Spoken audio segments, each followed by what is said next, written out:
What's up, everybody? Welcome to another episode of the Rideshare Hub. My name is Greg Wave. So today I'm going to do a quick video for you guys on driving for both. I wanted to do this video because I actually have a ton of passengers that ask me about this and how it works. So I feel like in general there's a lot of people that just might be curious on this.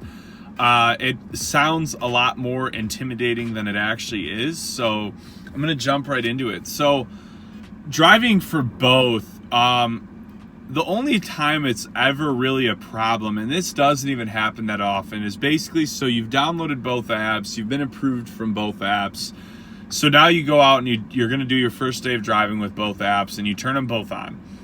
Usually what happens like 99% of the time is only one app will go off. So let's say you get an Uber request.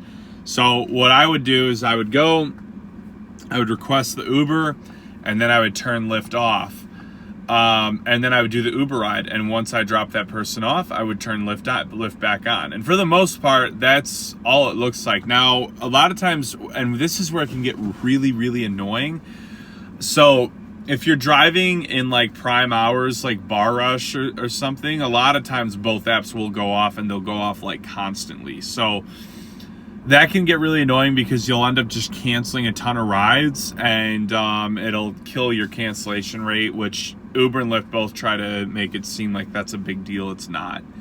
I don't think I've ever been declined a ride. I've had times where I had like a 50% acceptance rate or something really low because I was like declining a ton of rides just trying to turn the app off.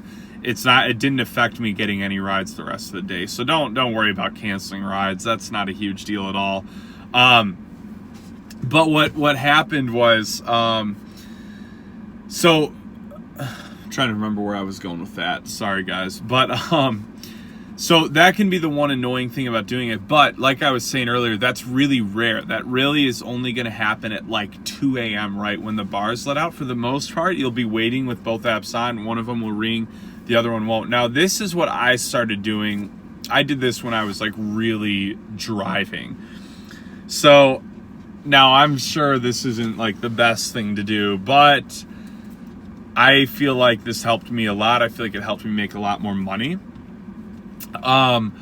So let's say I got an Uber request and I was doing the Uber ride. A lot of times when I was like 2 or 3 minutes out from dropping them off, if I was at a stoplight, I would pull Lyft back up and I would turn Lyft back on. And what was awesome was a lot of times I would get a Lyft request before I'd even dropped off the Uber ride. So that was great because here's what happened. I got a ride that was in general the same area that I was already in, so I'm not gonna have to drive far to go get that ride, and I got it before I even dropped off my ride. So now I drop off my ride, I go straight to my next one.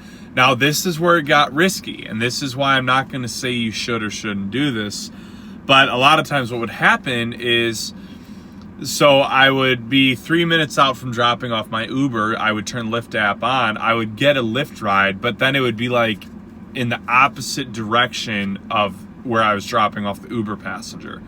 So I'm gonna keep driving straight because in 0.2 miles, I drop him off at 222 West Red Brick Road or whatever it is.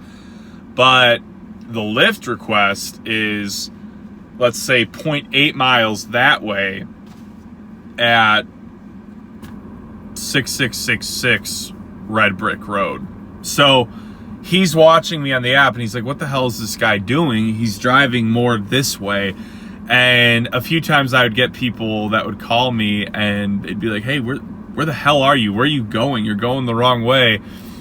And so usually I was having a really weird conversation with them being like, oh, I'm so sorry, I was dropping off an Uber passenger, because you can't lie, because if you lie, they know, because their app tells them if you have a passenger or not. The app will tell them if you're dropping someone off. So you can't be like, oh, I'm sorry, I had an Uber ride. I had another ride I was dropping off. You know, they're going to know. But so I would just have these really awkward conversations. And for the most part, no one cared. But I had one time where this guy totally blew up on me on the phone because I did that, and he was like, I know that's against the rules, I'm gonna report you as a driver. And I was like, well, I'm actually pretty sure it's not, because you're a 1099, you can really do what you want. But I ended up just canceling that ride because I was like, okay, if you're gonna be that weird about it, whatever. But so, like, in that scenario, you know, I lost out because I ended up canceling the ride, and I turned Uber off when I dropped off the passenger because I was going to go pick this guy up for Lyft. But then when I'm driving there and he's being that rude, I was like, I don't want to deal with that. So I canceled it. Now I wasted some time. That's the risk you could run doing that. But for the most part, it's a very effective way of just having rides lined up one after the other. So that's all I will say for that, guys. It's really not that complicated. You just run both apps. I think there's an app out there that actually would run, like, it'll run Uber, Lyft, and like DoorDash and Postmates. And once one rings, it like automatically turns all the other ones off. So you guys could look into that. I never ran more than 2 apps, so I didn't see a reason to look into it because it's very simple with Uber and Lyft. You know, you just got to be somewhat quick about accepting the ride and then going to the other app and logging it offline. A lot of mistakes I made early on was forgetting to log off the other app, and then in the middle of the ride, I'm still 20 minutes away from dropping off a customer, and then I get a Lyft ride and I have to cancel it. So that's something that could happen. So that's what I got for you guys, though. That's a very effective way to run both apps that can help you guys increase your earnings a little bit. I hope it helps you out, guys. Be sure to give this video a thumbs up and subscribe. We got more content coming your way. Have a great rest of your day, guys, and go crush it out there.